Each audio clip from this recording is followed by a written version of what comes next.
Hello అండి.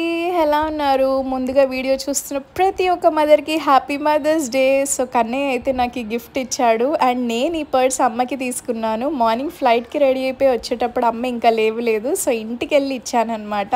So, ఈ cute mothers day card వచ్చేసి నాకు ఆఫీస్‌లో ఇచ్చారండి. అండ్ అక్కడే ఇచ్చేటప్పుడు ఆల్రెడీ ఒకప్పుడు నాతో ఫ్లై చేసిన క్రూ ఉంటే తన కార్డ్ తీసుకొని మరీ స్వీట్ నోట్ అయితే రాసిందనమాట. సో, చాలా హ్యాపీగా అనిపించింది. ఈరోజు ప్రయాణం ఎక్కడికి అంటే 4 సెక్టర్స్ అండి. సో అన్ని చిన్న సెక్టర్సే అనమాట. హైదరాబాద్ నుంచి చెన్నైకి వెళ్ళి తిరిగి రావడము, మళ్ళీ హైదరాబాద్ నుంచి తిరుపతికి వెళ్ళి తిరిగి రావడము.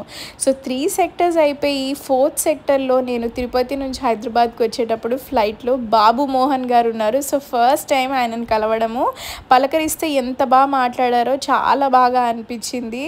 సో అలా 4th సెక్టర్ అయిపోయాక హైదరాబాద్లో ల్యాండ్ అయ్యాక కన్నయ్య అయితే పికప్ చేసుకోవడానికి వచ్చాడనమాట. సో ఫ్రెష్ అప్ అయిపోయి ఇంటికి వెళ్ళి మార్నింగ్ పర్స్ ఇవ్వలేదు కదా అమ్మకి, సో అది ఇచ్చాను. సో చాలా హ్యాపీగా ఫీల్ అయింది అమ్మ. కాకపోతే మనం మిడిల్ క్లాస్ మదర్స్ అంటారు చూడండి, ఆ డైలాగ్ బాగుంది కానీ ఇంత కాస్ట్లీ ఎందుకు అమ్ములు అందనమాట. బట్ ఏదైతేనేమి నేనైతే హ్యాపీ అమ్మకి ఇచ్చినందుకు. అండ్ ఇదిగోండి మార్నింగ్ కన్నయ్య ఇచ్చిన గిఫ్ట్ వచ్చేసి కప్. అండ్ ఇది చూసారా ఆర్గనైజర్ అనమాట. ఇది మా ఆయన ఇచ్చాడు. ఇది ప్లస్ స్టోరేజ్ బాక్స్ కూడా. అసలు ఈ ఆర్గనైజర్లో అయితే 7 పీసెస్ ఉన్నాయండి. ఎప్పుడైనా ట్రావెల్ చేయాలనుకుంటే అసలు స్టోర్లలో బ్యాగ్లో పెట్టుకోవడానికి అనమాట, దేనికి దానికి విడిగా. అండ్ ఇది చూసారా స్టోరేజ్ బాక్స్.